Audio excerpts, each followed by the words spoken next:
Success to all में आपका स्वागत है। जैसा कि आप लोगों को पता है कि हम जीके की क्लास में संविधान का भाग और का चर्चा किए थे पिछले क्लास में, और ये भाग आज पूरे डिटेल से बताया जाएगा आपको। आप लोगों को पता होगा कि भाग 1 में कहाँ से कहाँ तक चर्चा है। अनुच्छेद 1 से लेकर के अनुच्छेद 4 तक भाग 1 हमने बताया था आपको, और 1 से 4 तक में क्या क्या है उन डिटेल्स को लेकर हम आए हैं। देख लीजिए, यहाँ पे लिखा है संविधान का भाग, और संविधान के भाग में भाग 1 है पहला। ठीक है, इस भाग 1 में जो है ना संघ और उसका राज्य क्षेत्र है, जैसा कि पहले भी आप लोगों को बताया जा चुका है। और 1 से लेकर के 4 तक अनुच्छेद का वर्णन है। ठीक है, तो एग्ज़ाम में 1 से 4 तक के अनुच्छेद में से भी पूछ लिए जाते हैं, इसीलिए आपको ध्यान रखना है सारे चीज़ को। यहाँ अनुच्छेद 1 में बोला है कि भारत अर्थात इंडिया एक राज्यों का संघ होगा। ये चीज़ अनुच्छेद 1 में बोला है। तो पूछा जाता है कि किस अनुच्छेद में ऐसा लिखा है या किस भाग में लिखा है कि भारत अर्थात इंडिया जो है ना एक राज्यों का संघ होगा। तो आपको भली भांति समझ में आ गया होगा कि भाग 1 के अनुच्छेद 1 में है। अनुच्छेद 2 की चर्चा जो करें तो अनुच्छेद 2 में जो है भारत में नए राज्यों के प्रवेश एवं उनकी स्थापना हो सकती है। मतलब भारत में नया राज्य अगर का प्रवेश करना है या स्थापना करना है तो किस अनुच्छेद का मैटर है, तो 2 अनुच्छेद का, यह अनुच्छेद नंबर 2 का मैटर है। अर्थात भारत सरकार द्वारा विदेशी भूमि को अधिग्रहित, मतलब विदेशी भूमि ले सकता है, जीत करके अपने देश में मिला सकता है, ये चीज़ बोला गया है। और एक नए राज्य बना सकता है, ये चीज़ यहाँ पे लिखा भी है, आप देख सकते हैं। वैसे आप उदाहरण के लिए यहाँ पे देख लीजिए 1975 में जो है 36वें संविधान संशोधन के जरिए 36वें संविधान संशोधन के जरिए सिक्किम को अपने में मिला लिया गया था। इस उदाहरण के लिए है। अब भाग हम अनुच्छेद 3 की चर्चा करें तो राज्यों की नाम, अगर नाम बदलना है तो अनुच्छेद 3 का मैटर होगा वो। ठीक है, नाम में परिवर्तन करना है, वह पुराने राज्य हो या नए राज्य हो, इससे कोई फ़र्क नहीं पड़ता है। ठीक है, सारे राज्य के नाम में परिवर्तन, अर्थात भारत सरकार द्वारा विदेशी भूमि का अधिग्रहण कर या राज्यों का निर्माण। अच्छा, ये दोबारा हो चुका है, ये चीज़ें हो चुके हैं। ठीक है, अब 4 अनुच्छेद 4 की बात करेंगे। इंडिया का नाम भारत रख रहा है तो अनुच्छेद 3 के तहत इंडिया का नाम भारत नहीं रख रहा है, राज्यों का नाम परिवर्तन की बात किया है। ठीक है, परिवर्तन कर रहा है ना, तवान के अनुसार G20 के अनुसार भारत का नाम इंडिया, सम्मेलन हुआ है उसमें इंडिया का नाम भारत रख रहा है। इंडिया का नाम भारत, इंडिया का नाम भारत रख रहा है, भारत तो इंडिया का नाम है ही। इंडिया नहीं, इंडिया नहीं रहेगा, भारत रखा है। इंडिया हट जाएगा। अच्छा ठीक है, यहाँ पे देख लीजिए तो अनुच्छेद 1 का वही अनुच्छेद 1 का मैटर है। आगे देख लीजिए, यहाँ पे बोला गया है कि अनुच्छेद 4 में जो है ना किसका वर्णन है, तो 2-3 की जो बातें हमने किया है वही 2-3 के परिवर्तन का संशोधन, यानी अनुच्छेद 68 के तहत नहीं होगा। अर्थात संविधान संशोधन जो होता है कि जो प्रावधान 368 में दिए गए हैं, ये 368 के तहत नहीं किया जाएगा, ये इसमें विधायिका खुद से करेगी, ये चीज़ बोला गया है। मतलब क्या है, इसमें संशोधन वाला मैटर है, मतलब 2 और 3 में जो बदलाव हो रहे हैं तो ये 68 के तहत नहीं होंगे, जो 368 में प्रावधान है उसके तहत नहीं किया जाएगा, ये चीज़ बोला गया है। तो यहाँ पे समझ लीजिए, बोला है अर्थात अनुच्छेद 2 और 3 में जो परिवर्तन होगा, अनुच्छेद 2-3 में जो परिवर्तन होगा उसको करने के लिए कोई भी संविधान संशोधन की आवश्यकता नहीं पड़ेगी, मतलब संविधान संशोधन करने की ज़रूरत नहीं है, ये चीज़ बोला है। नोट में यहाँ पे दिया है, यदि भारत अपने किसी क्षेत्र को अन्य देश को सौंपना चाहती है तो संविधान संशोधन करना पड़ेगा। लेकिन अगर भारत किसी अपने देश को में से कुछ हिस्सा किसी को देना चाह रहा है तो ऐसी परिस्थिति में बिना संविधान संशोधन के कार्य नहीं चलेगा। अन्यथा दूसरे देश से लेना चाह रहा है तो संविधान संशोधन करने की ज़रूरत नहीं है। तो 1 से 4 तक आपको अनुच्छेद समझ में आ गया होगा कि 1 से 4 तक में क्या क्या लिखे गए हैं। ठीक है, अब यहाँ पे थोड़ा सा देख लीजिए, यहाँ पे बोला है भारत जो है भारतीय राज्य का नाम, तो भारतीय राज्य का नाम होगा। यहाँ पे भारतीय राज्य के नाम में देखिए, पहले जो था प्रशासनिक विभक्त, 3 रूप में प्रशासनिक रूप में विभक्त था। जब हमारा देश आज़ाद हुआ था उससे पहले का एक कंस्ट्रक्शन है, ब्रिटिश प्रांत था, देसी रियासत था और फ्रांस पुर्तगाली, मतलब ये 3 चीज़ों में विभक्त किया गया हुआ था। इस बात को पहले वाला समझ सकते हैं। उसके बाद जो है वर्ष 1950 के समय 1946 में संविधान संशोधन का गठन किया गया, मतलब संविधान सभा का गठन किया गया और संविधान सभा के द्वारा संविधान का निर्माण किया गया। जैसा कि आप लोग को ये पहले भी पता है, 26 नवंबर 1950 को भारत का 26 जनवरी 1950 को गणतंत्र घोषित कर दिया गया था हमारे देश को। भाग क, ख और ग बनाए गए थे। भाग क, ख और ग बनाए गए थे। उस समय ब्रिटिश कालीन गवर्नर के लिए क बनाया गया था, वही 9 राज्य के विधानमंडल के लिए ख बनाया गया था और ग बनाया गया था ब्रिटिश भारत के मुख्य आयुक्तों के लिए, मतलब 4 कमिश्नर थे, उनके लिए ग भाग बनाए गए थे। इस बात को ध्यान रखिए। उसके बाद राज्यों का जो गठन हुआ, तो राज्य के गठन के रूप में कौन कौन से राज्य आए हैं यहाँ पे देख लीजिए। उत्तर प्रदेश आया, फिर उत्तर प्रदेश केरला आया, उसके बाद है आपका मध्य प्रदेश है 1956 में, मध्य प्रदेश, केरला में 1956 में, फिर राजस्थान 1956, उसके बाद आपका है 56 में पश्चिम बंगाल, कर्नाटक 56 में ही बना। इस तरह से राज्य पुनर्गठन आयोग के जरिए जो नहीं सब राज्य बना है, आप इसको एक बार देख लीजिएगा, ठीक है। तेलंगाना सबसे लास्ट में 2014 में बना है, इस बात को ध्यान में रखेंगे। इस तरह से राज्यों का गठन है और पूरे राज्य भारत के अंदर है। इन सभी की चर्चा जो है ना पहला भाग में होता है। अब हम भाग 2 की बात करेंगे, नागरिकता। भाग 2 नागरिकता का चर्चा करता है। नागरिकता में आपका अनुच्छेद कितना है? 5 से 11। 5 से 11 नागरिकता का वर्णन करता है। अब 5 से 11 की बात से पहले हम आपको बता दें कि 26 नवंबर 1949 को जब हमारा संविधान स्वीकार किया गया, मतलब जब हमारे संविधान को स्वीकार कर लिया गया, तो 5 और 9 को लागू किया गया। उसी समय अनुच्छेद 5 और अनुच्छेद 9 को लागू कर दिया गया। फिर अनुच्छेद 10 और 11 को 26 जनवरी 1950 को लागू किया गया। इस चीज़ को बता रहा है। अब हम प्रावधान देखते हैं कि किसमें क्या है। अनुच्छेद 5 में जो है, भारत का नागरिक वही होगा जिसका जन्म भारत में हुआ हो अथवा उसके माता पिता का जन्म भारत में हुआ हो या संविधान लागू होने से 5 वर्ष पहले वो भारत में रह रहा हो, तो वो व्यक्ति भारत का नागरिक हो जाएगा। ये चीज़ अनुच्छेद 5 में कहा गया है। अनुच्छेद 6 में कहा गया है कि पाकिस्तान से आने वाले नागरिक की नागरिकता देने की बात कही गई है कि अगर कोई व्यक्ति पाकिस्तान से आता है तो उसको नागरिकता किस शर्त पर मिलेगा। ये चीज़ अनुच्छेद 6 में है। अनुच्छेद 7 में क्या कहा गया है? अनुच्छेद 7 में कहा गया है कि 1947 में भारत से चला गया, ये चलेगा नहीं होगा, भारत से चला गया और 1948 में भारत आ गया, मतलब फिर से 1948 में आ गया। पुनः नागरिकता देने की बात अनुच्छेद 7 में है। 6 में है जो ना पुनः नागरिकता की बात नहीं किया गया है। यहाँ पे बोला है कि भाई पहले से ही वो जा चुका है, मतलब जा चुका था और वापस आ रहा है, उसके लिए है। लेकिन पुनः से नागरिकता देने के लिए अनुच्छेद 7 है।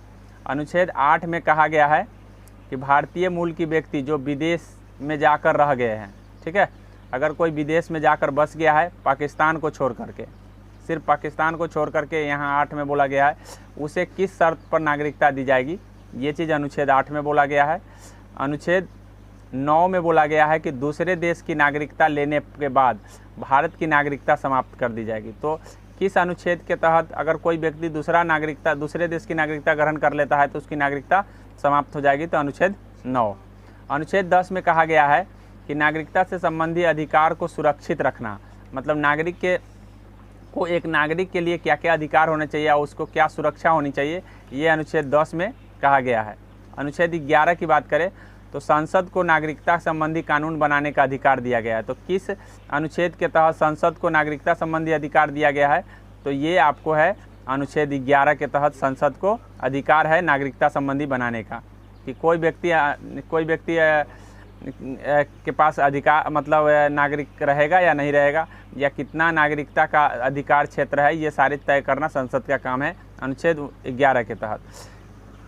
अनुच्छेद बोला है किस अनुच्छेद के तहत संसद में नागरिकता अधिनियम, मतलब इसी अनुच्छेद है, किसी नहीं होगा, बोला इसी अनुच्छेद के तहत जो है ना नागरिकता अधिनियम 1955 आया था, पारित हुआ था, इस बात को ध्यान रखिए।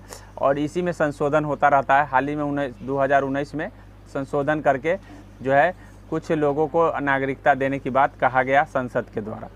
तो मेरे ख्याल से ये समझ में आ गया होगा कि 1955 आपको ध्यान रखना है कि नागरिकता अधिनियम कौन सा है, तो 55। इसी में संशोधन किया गया है 2019 में, हाल ही में 2-3 बार हो चुके हैं अभी तक। आगे बोला है कि भाग 3 मौलिक अधिकार। अब हम मौलिक अधिकार की बात करें, जैसे कि फंडामेंटल राइट है, और फंडामेंटल राइट आपको पता होगा, पहले से भी आप पढ़ चुके हैं फंडामेंटल राइट। देखिए फंडामेंटल राइट में जो क्या होता है, अनुच्छेद 12 से लेकर के 35 तक वर्णन है, अनुच्छेद 12 से लेकर के 35 तक। अभी हम 1 से 4 तक भाग 1 में पढ़े हैं, फिर 5 से हम 11 तक भाग 2 में पढ़े हैं। अब हम 12 से 35 तक किस में, भाग 3 में पढ़ेंगे। भाग 3 है मौलिक अधिकार। यहाँ पे लिखा हुआ है मौलिक अधिकार। मौलिक अधिकार बोला है, इसे हम संयुक्त राज्य अमेरिका के संविधान से लिए हैं। ये स्रोत हम जब बता रहे थे उस समय बता दिए थे। भाग 3 में कहाँ से कहाँ तक है ये ऑलरेडी यहाँ पे लिखा है। इसे मैग्ना कार्टा कहा गया, संविधान का मैग्ना कार्टा। तो पूछा जाता है कि किस भाग को संविधान का मैग्ना कार्टा कहा गया, तो संविधान का मैग्ना कार्टा भाग 3 को कहा गया। ठीक है। अब यहाँ पे बोला है संपत्ति का अधिकार मौलिक अधिकार है, तो नहीं, गलत है। संपत्ति का अधिकार कानूनी अधिकार है, तो हाँ, सही। तो इसका मतलब क्या हुआ कि संपत्ति के अधिकार पहले मौलिक अधिकार थे, अब हटा दिए गए हैं, इसीलिए अब ये कानूनी अधिकार में आ गया है। तो कभी कभी एग्जाम में पूछ लिए जाते हैं कि संपत्ति का अधिकार है, उस समय ऑप्शन में आपके रहेगा मौलिक अधिकार, कानूनी अधिकार, वैधानिक अधिकार, संवैधानिक अधिकार, इस तरह के अधिकार दिए रहेंगे। तो यहाँ पे देख कानूनी, ये लीगली राइट कर दिया गया है, इस बात को आपको ध्यान में रखना है। अब हम बात कर लेते हैं संविधान संशोधन। संविधान संशोधन 44 के तहत ऐसा किया गया था कि संपत्ति के अधिकार को हटा दिया गया था, मतलब मौलिक अधिकार से। ये 1978 में हुआ था। और अब किस अनुच्छेद के तहत ये लीगली बना दिया गया है, तो ये अनुच्छेद 301 के तहत जो है ना, भाग 12 में 300 का वर्णन है, वहाँ पे इसको लीगल रूप से कर दिया गया है, कानूनी अधिकार दे दिया गया है। बात करें तो जो हमारा मौलिक अधिकार है वो समानता का अधिकार है, ठीक है, इक्वलिटी जिसको बोलते हैं। स्वतंत्रता का अधिकार है, जिसको हम फ्रीडम बोलते हैं। शोषण के विरुद्ध अधिकार है, जिसको हम एक्सप्लॉयटेशन बोलते हैं।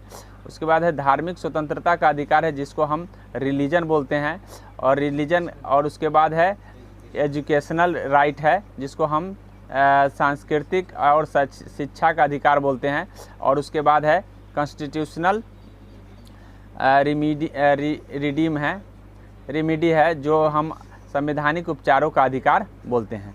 अब ये ऑलरेडी आप लोगों को पता है, ये सारे अधिकार आप एनसीईआरटी बुक पढ़ा रहे थे तो वहाँ पर भी आप लोगों ने पढ़ लिया है, तो इसलिए ये दोबारा रिपीट है। लेकिन ये चीज़ आपने नहीं पढ़ा है कि कहाँ से कहाँ तक है, तो 14 से 18 तक है। इस बात को आपको ध्यान में रखना है, क्योंकि आपके लिए यही नए है, ठीक है, आपके लिए ये नया है कि भाई 14 से 18 तक जो है, 14 से 18 तक किसका है अधिकार, समानता का अधिकार है, ठीक है। समानता का अधिकार 14 से 18 वर्णन करता है। वही 19 से लेकर 22 तक आपका स्वतंत्रता का अधिकार वर्णन करता है। वही 23 से लेकर 24 तक आपका क्या करता है, शोषण के विरुद्ध अधिकार करता है। वही 25 से लेकर 28 तक आपका जो है धार्मिक स्वतंत्रता का अधिकार का वर्णन है। और अनुच्छेद 29 और 30 जो है ना, शैक्षणिक और सांस्कृतिक का वर्णन है। और उपचारों के अधिकार का वर्णन अनुच्छेद 32 में है। तो इतना बात तो आपको ध्यान रखना होगा, क्योंकि ये चीज़ आपके लिए पहले से पढ़ा जा चुका था, लेकिन ये थोड़ा सा उस समय आप अपने नोटबुक में नहीं नोट किए होंगे, तो नोट करना पड़ेगा। आगे बोला है समानता का अधिकार, अनुच्छेद 14 से लेकर 18। अनुच्छेद 14 से लेकर 18 जो है समानता के अधिकार है। अब ये समानता के अधिकार में 14 से 18 तक की बात हम करेंगे। 14 में बोला है कि कानून के सामने सब एक समान है, ठीक है। कानून के सामने समानता का अधिकार का मतलब है, 14 में बोला है कि कानून के सामने चाहे वो बड़ा आदमी हो या छोटा आदमी हो, अमीर आदमी हो या गरीब आदमी हो, सब उसके सामने क्या होगा, समान होगा। अगर कोई व्यक्ति एक अपराध करता है, तो एक व्यक्ति के लिए एक अपराध, जब एक बड़े आदमी को एक अपराध की सज़ा होगा, तो छोटे आदमी को भी एक ही अपराध का सज़ा होगा। यानी कानून के सामने समक्ष बनाया गया है। 15 में बोला है कि धर्म, जाति, लिंग, जन्म के आधार पर जो है ना भेदभाव नहीं करना है, ठीक है। 15 में बोला गया धर्म, नस्ल, जाति, लिंग, जन्म, स्थान के आधार पर भेदभाव नहीं करना है किसी को, ये चीज़ बोला गया है 15 में। 16 में बोला है धर्म, जाति, लिंग, नस्ल या जन्म के आधार पर नागरिकता के प्रति जीवन के किसी भी क्षेत्र में भेदभाव नहीं किया जाएगा, ठीक है। तो थोड़ा सा 15 और 16 को समझने की ज़रूरत है, क्योंकि 15 और 16 जिस समय आ जाएगा ऑप्शन में, उस समय हम कौन सा लगाएंगे सर, तो याद रखिएगा कि ये यहाँ थोड़ा सा बेसिक डिफरेंस है। बस यहाँ पे दोनों बात सेम ही कहा है। यहाँ बोला है धर्म, जाति, लिंग, जन्म स्थान के आधार पर भेदभाव नहीं करना है। तो कहाँ पे नहीं करना है, तो मतलब कहने का मतलब है कि किसी भी क्षेत्र में नहीं करना है।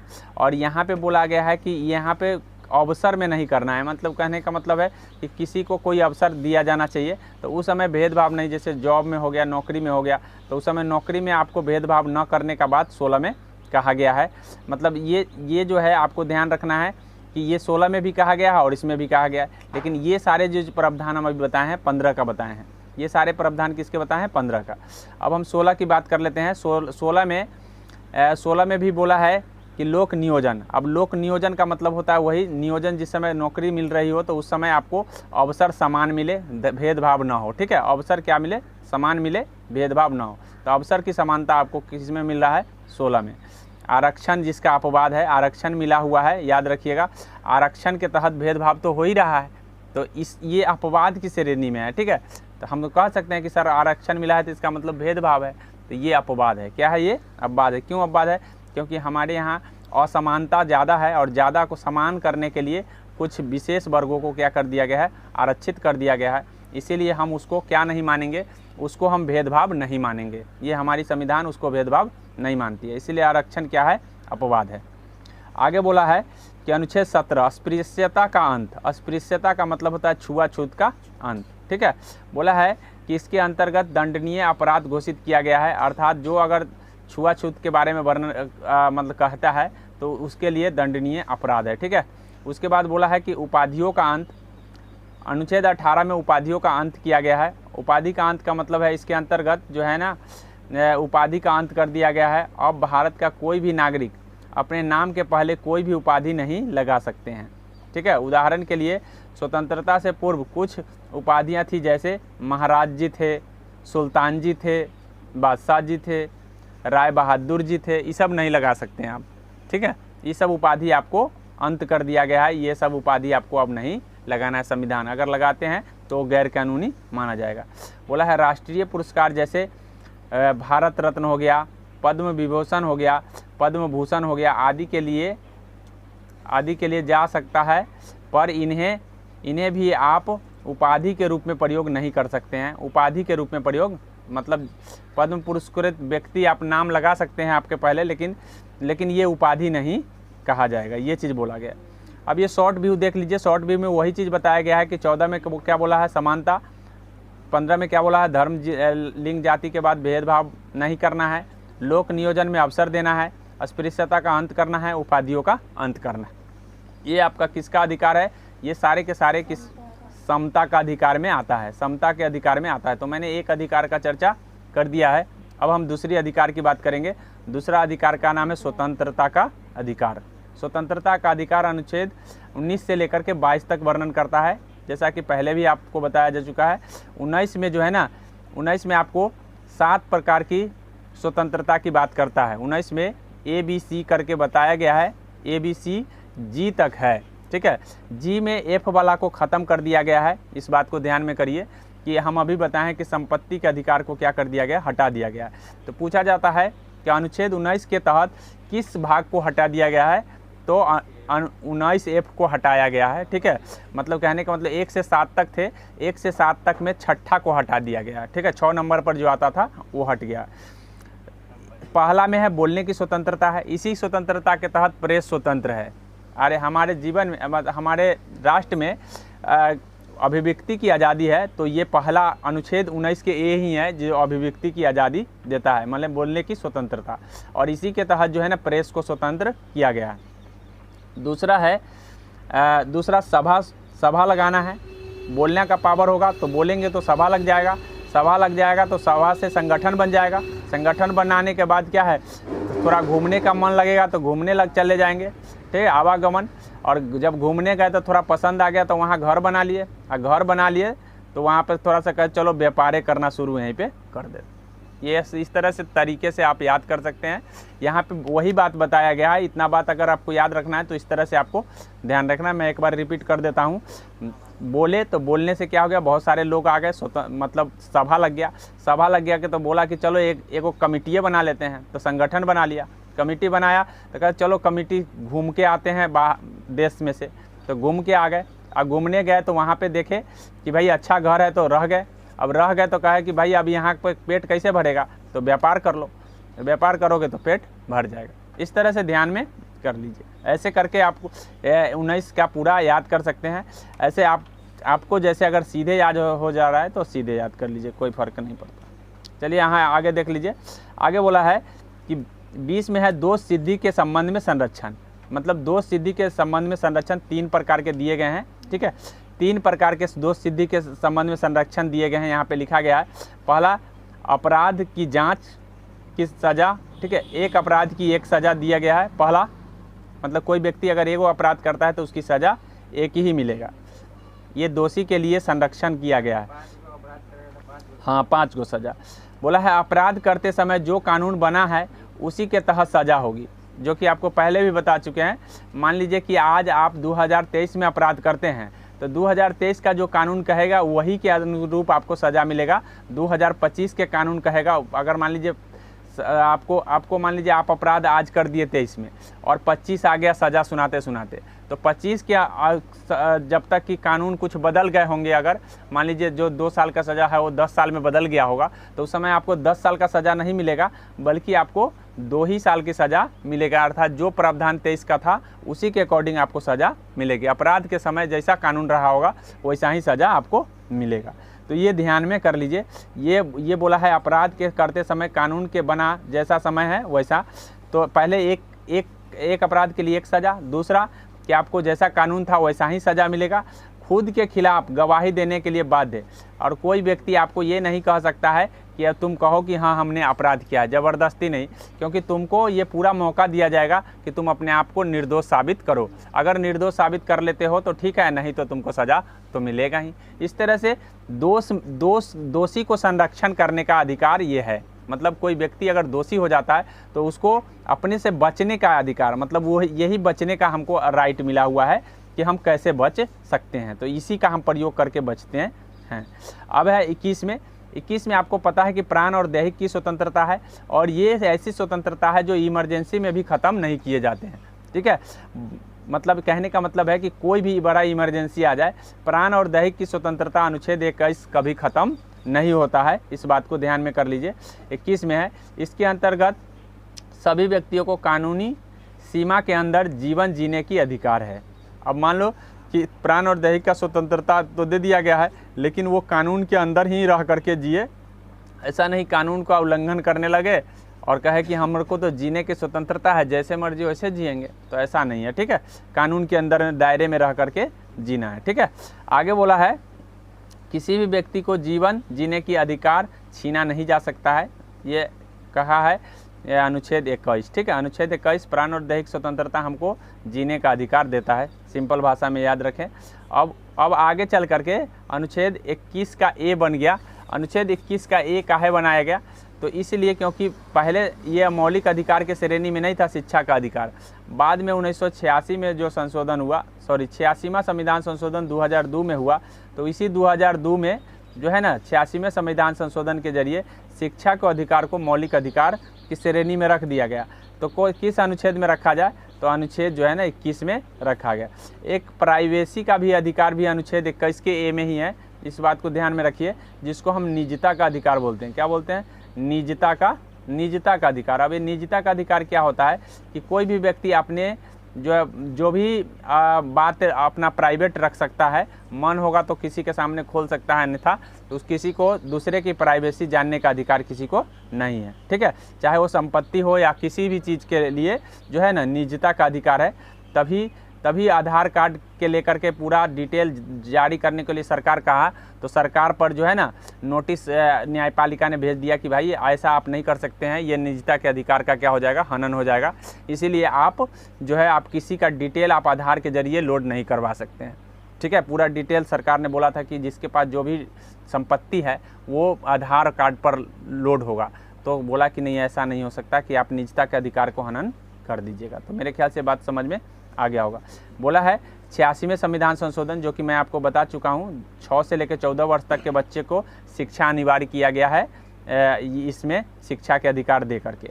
अब है गिरफ्तारी से संरक्षण। पहले दोष से संरक्षण था, अब गिरफ्तारी से संरक्षण। याद रखिएगा कि पहले कोई भी दोषी बनता है तब गिरफ्तार होता है। पहले, इसीलिए याद रखिएगा दोनों में कन्फ्यूजन, वहाँ भी 3 गो अधिकार दिए गए थे, यहाँ भी 3 गो।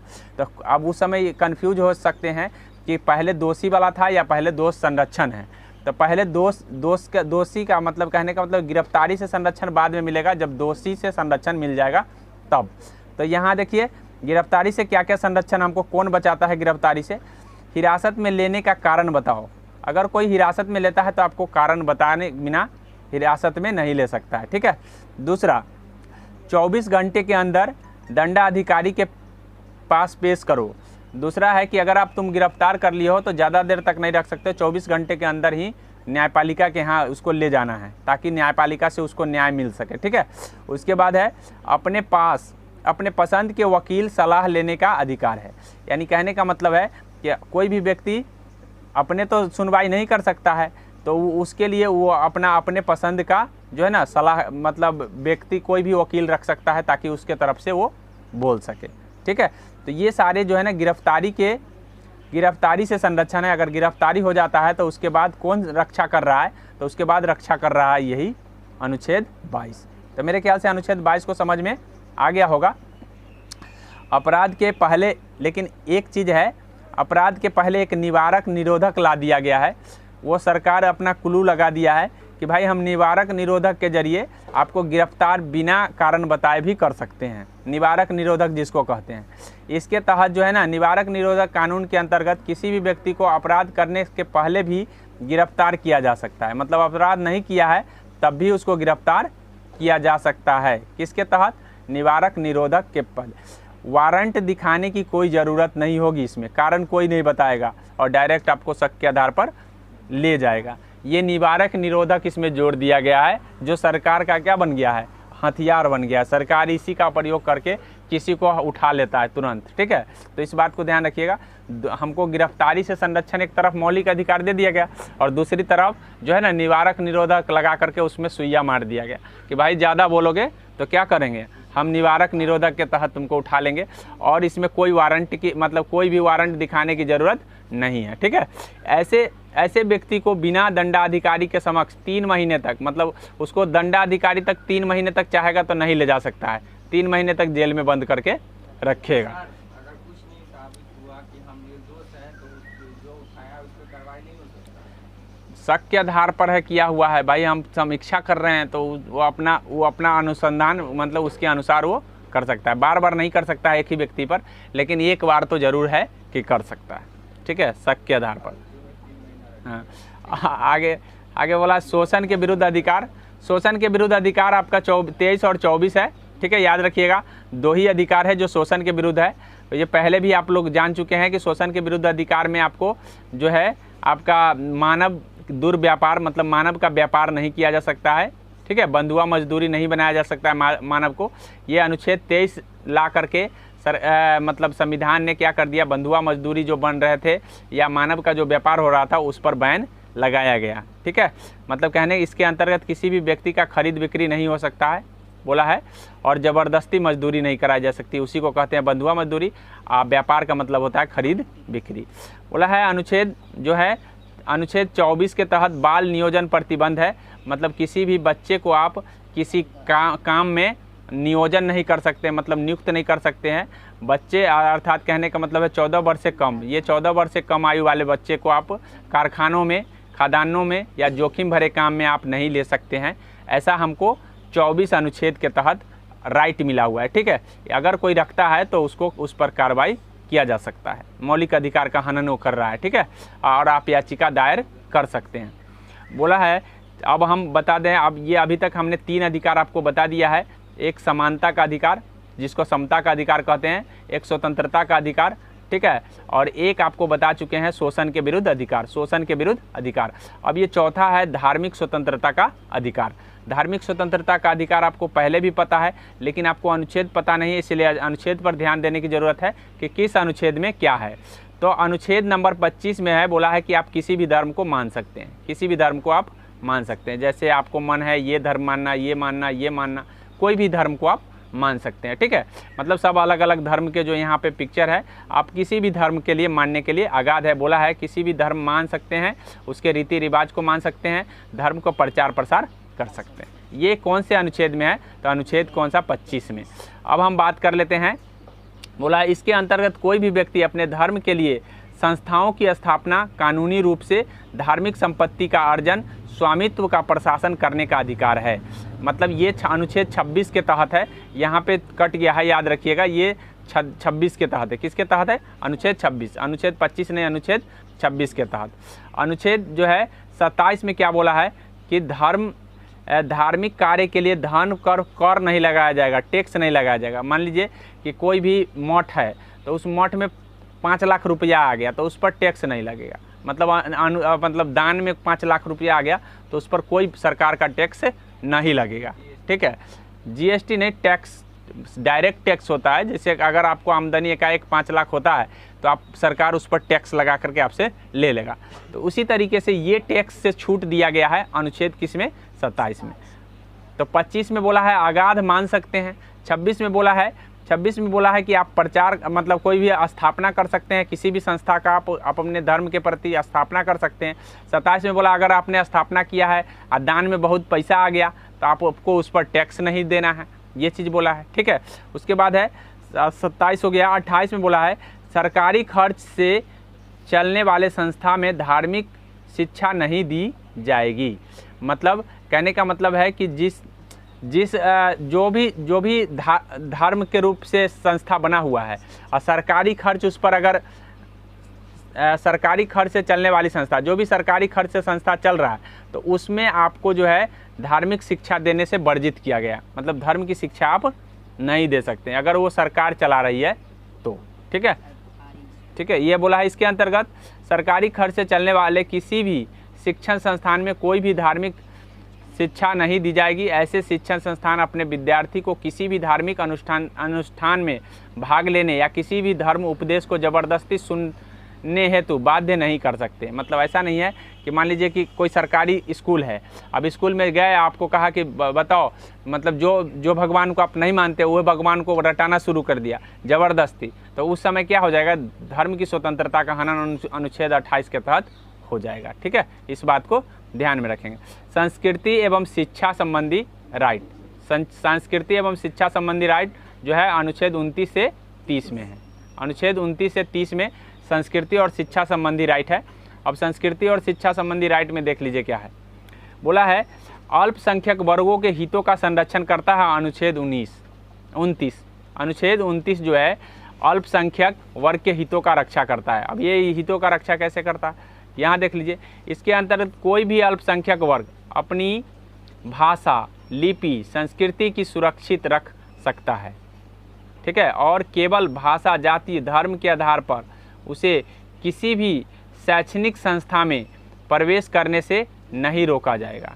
ठीक है, यानी कहने का मतलब है कि कोई भी मतलब अल्पसंख्यक लोग है तो अगर मान लीजिए कि वो कोई भी शैक्षणिक संस्था में एडमिशन कराना चाहता है तो उस पर रोक नहीं सकता है, किसी को मतलब कोई भी रोक लगा नहीं सकता है, ये चीज़ बोला गया है। अब उसके बाद है अनुच्छेद 30। अनुच्छेद 30 में बोला है अल्पसंख्यक वर्गों के अपने शिक्षा संस्थाओं की स्थापना। जो भी अल्पसंख्यक वर्ग है वो अपनी शिक्षण संस्थान खोल सकते हैं। ठीक है, मतलब कोई भी शिक्षण संस्थान अगर वो खोलना चाहते हैं तो खोल सकते हैं। प्रशासन करने का अधिकार है और प्रशासन भी कर सकते हैं, उस शिक्षण संस्थान का प्रशासक भी बन सकते हैं। कोई भी अल्पसंख्यक वर्ग के अपनी पसंद का शैक्षणिक संस्थान चला सकते हैं, वो अपना पसंद का शैक्षणिक संस्थान चला सकते हैं और सरकार उसे अनुदान देने के में किसी भी तरह का भेदभाव नहीं करेगी और सरकार को उसमें अनुदान देना पड़ेगा। जो भी अल्पसंख्यक अगर कोई भी संस्था शैक्षणिक संस्थान चला रहे हैं तो सरकार को उसमें अनुदान देना पड़ेगा, क्योंकि सरकार ये चीज़ हमारा मतलब वो अल्पसंख्यकों को क्या मिला हुआ है? मौलिक राइट मिला हुआ है। उसके बाद है उदाहरण के लिए मदरसा, मैं आपको पहले भी बता चुका हूँ, संस्कृत विद्यालय, संस्कृत बोर्ड जो चलता है यही कारण चल रहा है और मदरसा जो चल रहा है यही कारण से चल रहा है। ये पहले भी मैं बता चुका हूँ आपको। ठीक है, कि मदरसा चलने का, आज मदरसा अभी तक कब का बंद हो गया रहता अगर ये मौलिक अधिकार में नहीं डाला गया होता। तो मौलिक अधिकार में इसमें डाला गया है और मौलिक अधिकार का छेड़छाड़ संसद के बस की भी बात नहीं है, क्योंकि संशोधन तो कर सकता है लेकिन उसको मूल ढांचा को परिवर्तन नहीं कर सकता है। ये केशवानंद भारतीवाद 1973 में बताया जा चुका है। इसीलिए न्यायपालिका रोक देती है। अगर इस तरह के कोई भी कार्य करेगा तो न्यायपालिका उसको क्या कर देगा, रोक देगा। तो इस तरह से आपको समझ में आ गया होगा। आगे देख लीजिए, संवैधानिक उपचारों का अधिकार, जो लास्ट स्वतंत्रता का अधिकार है, संवैधानिक उपचारों का अधिकार। 6 प्रकार की स्वतंत्रता, 6 प्रकार का जो है ना फंडामेंटल राइट है, और फंडामेंटल में लास्ट जो है आपका संवैधानिक उपचारों का अधिकार है। इसको जो है ना जो है इसको आत्मा कहा गया है या हृदय कहा गया है, अनुच्छेद 32 को, ठीक है। भीमराव अंबेडकर के द्वारा जो है ना इसको क्या कहा गया है, ये संविधान की क्या है, आत्मा है। क्या है, संविधान की आत्मा। और शुरू में हम इसको बोले हैं कि ये संविधान पूरा जो फंडामेंटल राइट है क्या है, ये संविधान का मैग्ना कार्टा है। क्या है, संविधान का मैग्ना कार्टा। तो 2 चीज़ आपको ध्यान रखना है इसके कोटेशन के रूप में। एक तो संविधान की आत्मा है, किसने कहा है, तो ये अंबेडकर जी ने अनुच्छेद 32 को कहा है, ठीक है। प्रस्तावना को कोई दूसरा व्यक्ति कहे, याद रखिएगा। ये यहाँ पे है अनुच्छेद 32 को किसने संविधान की आत्मा बोला है, तो भीमराव अंबेडकर जी, ठीक है। और ये मैग्ना कार्टा भी है, याद रखेंगे। अब उसके बाद मैं आपको बता दूं कि बोला है कि इससे मूल अधिकार का संरक्षण कहा जाता है। मतलब इसमें क्या किया गया है, मौलिक अधिकार को संरक्षित किया गया है। क्योंकि अगर आप मौलिक अधिकारों का हनन होता है तो आप सीधे सुप्रीम कोर्ट जा सकते हैं। कहाँ जा सकते हैं, ऑलरेडी आपको पता है ये सारे बात, ठीक है। सुप्रीम कोर्ट व्यक्ति के मूल अधिकारों को सुरक्षित करने के लिए रीट जारी करता है। क्या जारी करता है, जिसको जो 5 प्रकार का रीट होता है। एक होता है बंदी प्रतीक्षाकरण, ठीक है। बंदी पर इसी को हैबियस कॉर्पस के नाम से जानते हैं, अंग्रेजी में हम इसको क्या कहते हैं, हैबियस कॉर्पस, ठीक है। बंदी प्रतीक्षाकरण जिसको हम हैबियस कॉर्पस के नाम से जानते हैं। एक है ये दूसरा है परमादेश, यहाँ पे है, यहाँ पे ऑलरेडी 5 को लिखा है। हैबियस कॉर्पस हो गया, मेंडेमस हो गया जिसको हम परमादेश कहते हैं, ठीक है। एक अधिकार परीक्षा हो गया जिसको को वारंटो कहते हैं, को वारंटो। एक हो गया प्रतिषेध जिसको प्रोहिबिशन बोलते हैं, और एक उत्प्रेषण हो गया जिसको सटेरियरी बोलते हैं, ठीक है, सटेरियरी। तो इस तरह से ध्यान रखिएगा कि कभी कभी अंग्रेजी में भी हैबियस कॉर्पस आपको देखने को मिल जाएगा, मेंडेमस देखने को मिल जाएगा, को वारंटो मिल जाएगा। क्योंकि एग्जामिनर क्या करता है उस समय ये ना दे करके ये वाला ऑप्शन दे देता है, इसीलिए दोनों याद रखना आपके लिए ज़रूरी है और नोट डाउन करना ज़रूरी है। क्योंकि उस समय अगर अंग्रेजी आ गया तो फिर आपको लगाना मुश्किल हो जाएगा आते हुए भी, ठीक है। आगे है बंदी प्रतीक्षाकरण। बंदी प्रतीक्षाकरण क्या बताता है, तो बंदी प्रतीक्षाकरण शरीर को प्रस्तुत करना। बंदी प्रतीक्षाकरण मतलब शरीर को प्रस्तुत करना। अब यहाँ पे देख लीजिए, यहाँ पे बोला है जब किसी व्यक्ति को यह लगता है कि उसे अवैध रूप से जेल में रखा गया है, तब सुप्रीम कोर्ट हिरासत में लेने वाले अधिकारी को आदेश देता है कि वह जेल में रखे गए व्यक्ति को निश्चित स्थान और निश्चित समय के अंदर उपस्थित करे, ठीक है। अन्यथा हिरासत में लेने वाले अधिकारी पर कार्रवाई होगी, ठीक है। मतलब ये हिरासत में लेने से रोकता है, मतलब बिना मतलब आप किसी को हिरासत में नहीं ले सकते हैं। अगर लिए हैं तो निश्चित समय पर जो है ना, जो 24 घंटा के अंदर, हम इससे पहले बताए हैं कि जो दोष का संरक्षण का सिद्धांत है, ठीक है। तो ये 24 घंटा के अंदर प्रस्तुत करने की बात कहता है, अन्यथा उस पर कार्रवाई हो जाएगा, ठीक है। तो ये मेरे ख्याल से समझ में आ गया होगा। यहाँ देखिए एक व्यक्ति है, पुलिस थानेदार है, जो क्या कर लिया है, वो बंद कर दिया है एक व्यक्ति को। तो कितना देर तक बंद कर सकता है, 24 घंटा। 24 घंटा से ज़्यादा नहीं बंद कर सकता है। वहाँ से उसको ले जाना पड़ेगा, कहाँ, न्यायपालिका के पास। न्यायपालिका वहाँ उसको डिसीजन देगा कि उस व्यक्ति को जेल भेजा जाए या बाहर छोड़ दिया जाए। अगर कोई प्रूफ नहीं मिलता है तो इसको जेल से बाहर तुरंत कर दिया जाएगा, ठीक है। ये समझ में आ गया होगा। ये यहाँ ये जज साहब हैं और जज साहब प्रस्तुत करने की बात कर रहे हैं। चलिए अब दूसरा है मेंडेमस।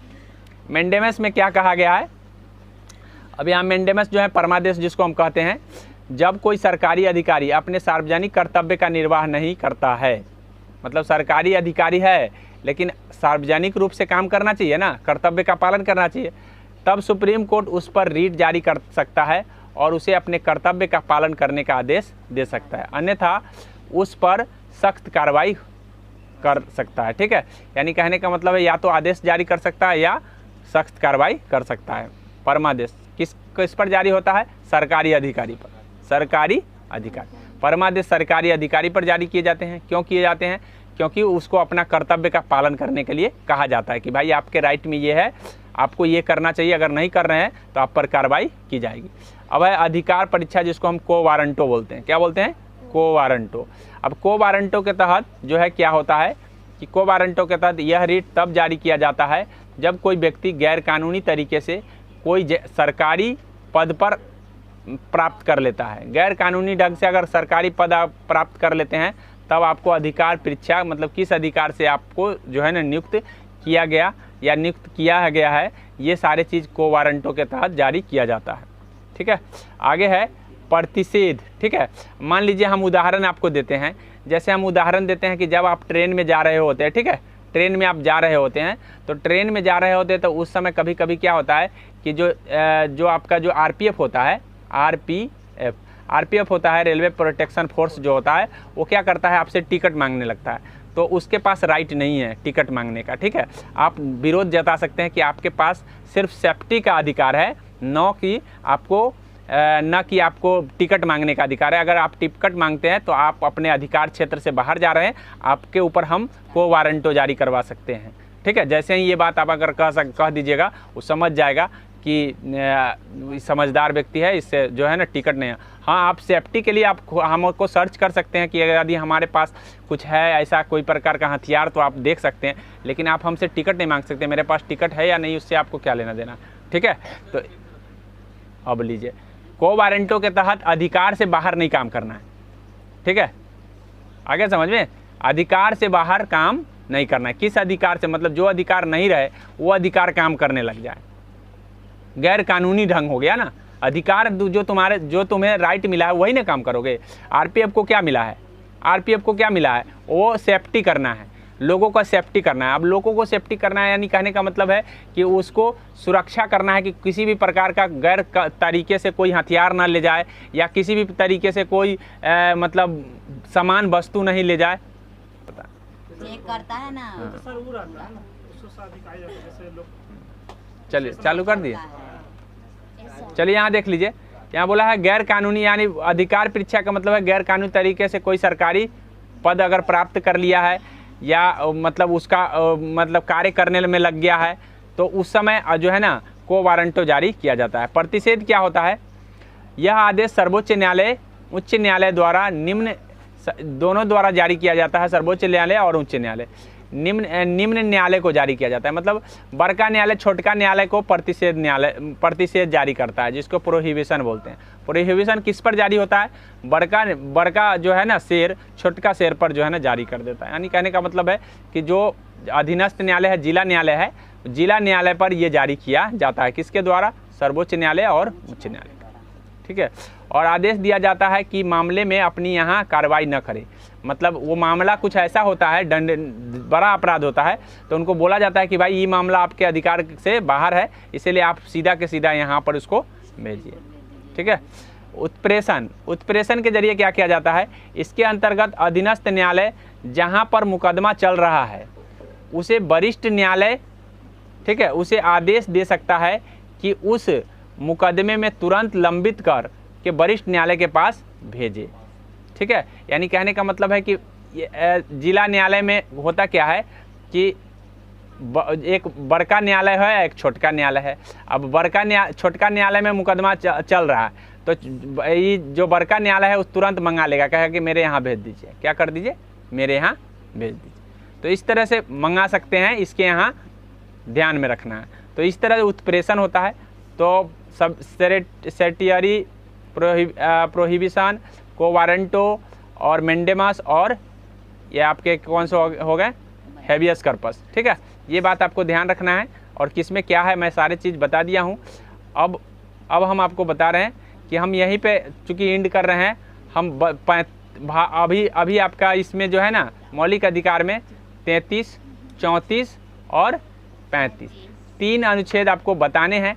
हमने आपको अनुच्छेद 31 नहीं बताया है, यहाँ पे अनुच्छेद 31 नहीं बताया है, ये आप कह सकते हैं। तो सर अनुच्छेद 31 को ख़त्म कर दिया गया। ठीक है, इसमें क्या था ये हम अगले दिन आपको बताएंगे, और ये क्यों ख़त्म कर दिया गया है अगले दिन के चर्चा।